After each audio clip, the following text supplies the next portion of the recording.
Hi! చూడండి.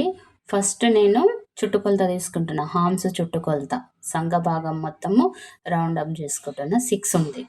6 అంటే 12 అన్నట్టు. మొత్తం 6 ఉంది. మళ్ళీ ఫస్ట్ స్టిచ్చింగ్ కాడ కరెక్ట్‌గా ఉండాలి. ఆ స్టిచ్చింగ్ మీకు ఇంపార్టెంట్.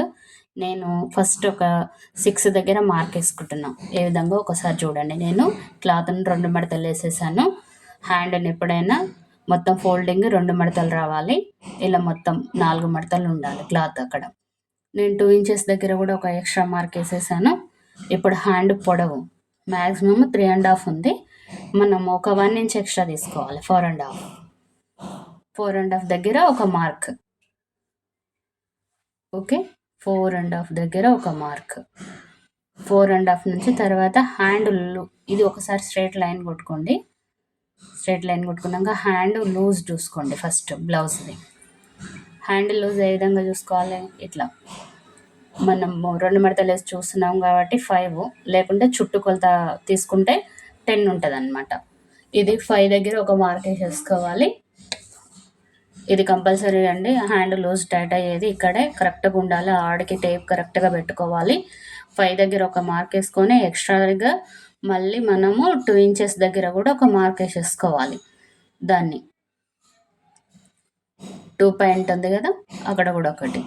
ఎందుకంటే ఇవి ఎక్స్ట్రా మార్కులండి. మర్చిపోవద్దు, రాసుకోండి. క్లియర్‌గా రాసుకుంటేనే గానీ మీకు గుర్తుకుండదు.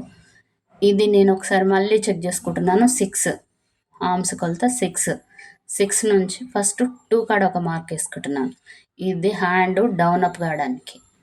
6 దగ్గర ఒక మార్క్ ఏసుకుంటున్నాను. ఇది రాసుకోవాలి మీరు. రాసుకోండి. ఒక 2 ఇంచెస్ దగ్గర ఒక డౌన్ అప్ మార్క్ ఏసుకోండి. తర్వాత మళ్ళీ మీకు చూడండి, నేను లైన్స్ ఎట్లా కొట్టుకుంటున్నాను. ఫస్ట్ లూజ్ కొలత కానుంచి 6 లూజ్ కొలత కాడికి కరెక్ట్‌గా కొట్టుకోండి. క్రాస్‌గా వస్తది. ఇలా కొట్టుకోండి. మళ్ళీ 2 ఇంచెస్ ఎక్స్ట్రా మార్క్ ఉంది కదా! అది కూడా కొట్టుకోండి. లైన్స్. ఇప్పుడు నేను పెడుతున్న మార్క్ మామూలుగా మనకేంటి ఇక్కడ నుంచి ఇక్కడ 4 ½ ఉంది కదా! 4 ½ డౌన్ అప్‌లో మనం ఒక 2 తీసేసేయాలి. 2 తీసేస్తే 2 ½ కాడ మార్క్ పడతది. ఇప్పుడు నేను 2 ఇంచెస్ కానుంచి మీకు డౌన్ చేసుకున్నాను చూడండి. 2 ఇంచెస్ కానుంచి నేను డౌన్ అయిపోయాను. మొత్తం ఈ విధంగా డౌన్ అయినా. 2 మార్క్